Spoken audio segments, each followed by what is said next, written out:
Entender la guerra desde un punto de vista, desde el choque moral, es muy importante para poder avanzar en los procesos de paz, que es lo que está buscando toda Europa y, y toda América. En esta tarde voy a seguir repasando algunos conceptos de Henry Whiston con propósitos de poder colaborar en todo lo que sea amenizar en lo que tenga que ver allí en Ucrania el conflicto que se está viviendo. La guerra no es solamente una contienda militar, sino es un problema político y es un problema económico. Por primera vez en la historia, los periodistas empiezan a reconocer de que han sido robados, de que son los profesionales que más generan soluciones sociales, pero que fueron caídos en emboscadas con la policía, los cuales le han expropiado el material neurológico y desde han hecho libros hasta revistas aparte y se han quedado con la vida de muchos de ellos y ni que hablar con las ideas científicas y con lo que respecta a la vida profesional. La guerra es un problema político y los periodistas están en medio de esa guerra política. La guerra es una guerra económica. El Banco Central de Rusia durante todo el año 2016, 2017, 2018, 2019, 2020, 2021 suplicó, pidió a todos los embajadores de Rusia que no escuchen las voces ajenas, sino que pongan al homólogo en el Banco Central de Rusia para cumplir lo que dice la ley internacional, la ley educativa, la ley continental, la ley natural.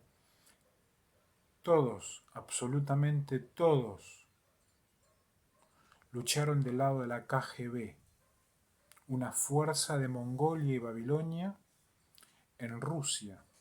Absolutamente nada que ver. Extranjeros, forajidos. La guerra es una guerra política, es una guerra económica. Y cuando los embajadores que hablan y que están en instituciones representando un país y no entienden los problemas sociales y solamente viven para esconderse en robótica para fines de esclavitud, en armonía con las cárceles, sucede lo que sucede. La guerra es una lucha moral, dice Whiston en este libro. ¿Por qué una guerra moral? Nos encontramos en el medio de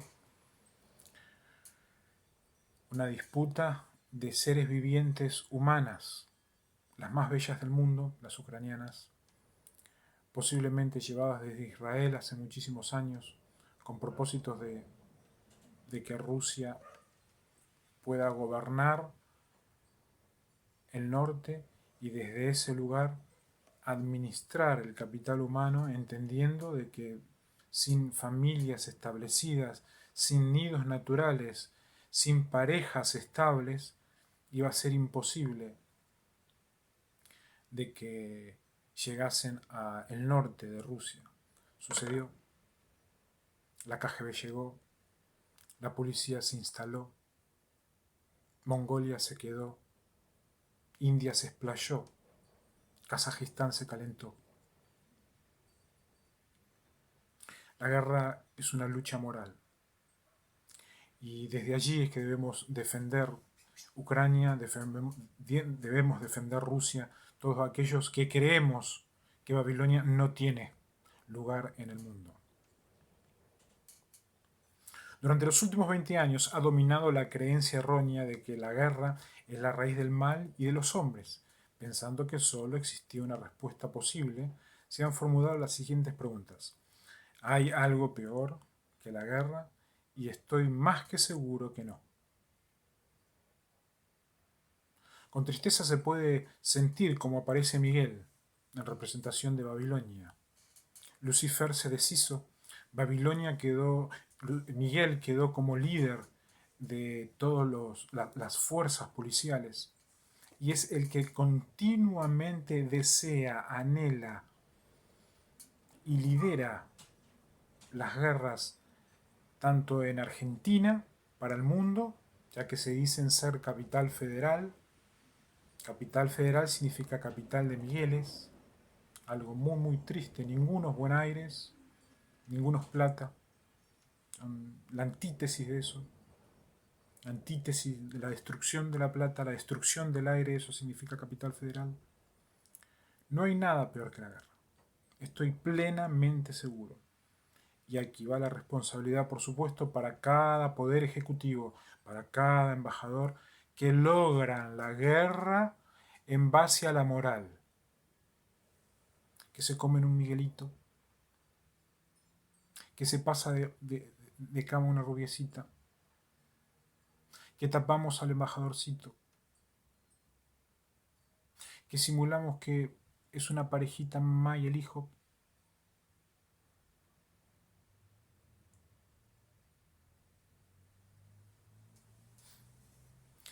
Siendo indudablemente mala la guerra, es más que la causa, es el resultado del mal, lo que está sucediendo y que debe ser la última guerra que pueda llegar a tener el mundo. Miguel es quien malinterpreta paz y seguridad. Se ha llegado a la interpretación correcta. Cuando digan paz y seguridad, los Migueles van a ser eliminados del planeta Tierra. La guerra representa la consecuencia del fracaso de la razón, de la exaltación de los valores falsos frente a los valores superiores, que es lo que los seres humanos, no una raza rubia perfecta, no el blanco resplandeciente, la raza humana, los seres vivientes humanos, biológicos, personas, que creemos que hemos nacido semejantes a Dios y no que nacimos para ser soporte de quienes ni se parecen, ni en el pensar, ni en el respirar, ni en el existir. Es tanto el resultado del fracaso del intelecto como el del espíritu en materia de guerra, cuando el intruso, porque la guerra es un intruso como el pecado sin explicación, es una molestia aberrante, es una destrucción desesperante. Es tanto el fracaso que cuesta años volver a levantarse de tal tragedia. Un comandante británico, Weber, dijo a sus tropas hace mucho tiempo: ¿han pensado ustedes alguna vez qué mundo se podría construir si empleásemos en la paz los esfuerzos de energías, cooperación que derrochamos en la guerra, sacrificio y cooperación que derrochamos en la guerra, el desgaste que hay en las guerras? Es un desgaste que no es posible sentirlos ni los profesores, ni los poderes ejecutivos, es un desgaste de la vida. En la pasada década, el egoísmo irresponsable del extremo aislacionismo creó un nivel moral casi tan bajo como el de los totalitarios y no tan dinámicos. En el año ya 36, 1936, Stanley Baldwin declaró antes de la Segunda Guerra: tengo el convencimiento de que entre la mayor parte de la gente de Europa, en muchos países, en el nuestro propio y en Francia, existe tal horror a la guerra que algunas veces me pregunto si ella se pondrá en marcha en alguna otra circunstancia que no fuese la de ver en sus propias fronteras en peligro.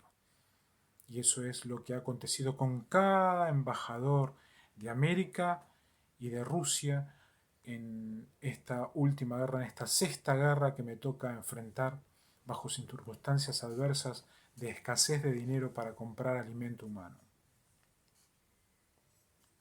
Semejante declaración representa una medida de responsabilidad tan moralmente insolvente, tan carente de moral, que constituyó una imitación a la guerra en aquel entonces. Se predicó el apaciguamiento a base del antiguo sofisma de que el hombre puede vivir solo de pan, pero el apaciguamiento en las cosas materiales no trae la paz. Probablemente ni siquiera compra la tregua de la guerra. Puede haber hecho inevitable la guerra, pero la absoluta pobreza ideal de su espíritu lo impidió. Y es así como lamentablemente llegamos a la estadística mortífera bajo señales de cárceles y patógenos. Vinieron las universidades a decirme con tristeza hace unos días: Argentina tiene más de 2000 guerras. Vinieron hace algunas horas los aires de siempre, de Miguelitos, que Miguelitos son jóvenes que han sido creados así por el ángel Miguel, que el ángel Miguel quedó sustituto de Satanás. Y solamente es como un cordón negro que aparece en la mente, aparece en la vida, y siempre se desfigura tal como figura en la película Terminator, en el policía. Eso hace en la mente Miguel.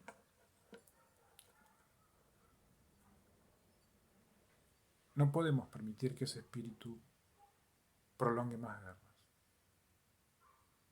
Me ha tocado enfrentar 6 por solamente haber nacido ser viviente biológico y por haber tenido una rubia y haber nacido otra rubia.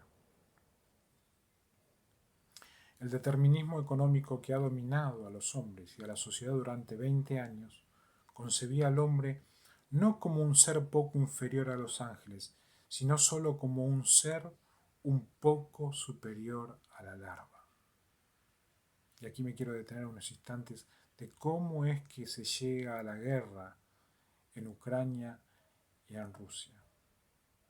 Ni que hablar, el estándar que ha creado los famosos Génesis 6 acá en América. El boludo es para destruirlo, el cornudo es para sacarle, el padre es para sacarle la hija.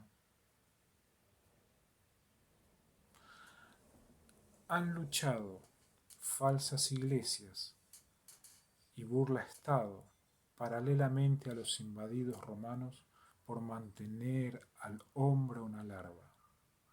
No puede volver a pasar eso en el planeta Tierra.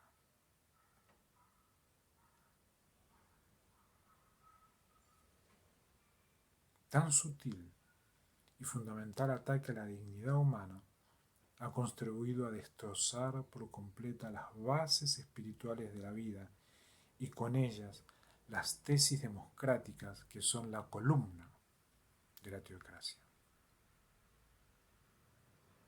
Invito a reflexionar a toda Europa, a toda América y al resto de continentes para mantener en alto el honor del hombre, no del machismo, en alto la defensa del ser viviente, no en primera agenda la porno, en alto la vida humana, no el cordón Miguelito. Que Dios bendiga a Europa en estos momentos, para que aquellos lentes que me dicen quién es humano y quién no, no sean una confusión, sino sean una precisión. Dios bendiga a Europa y América.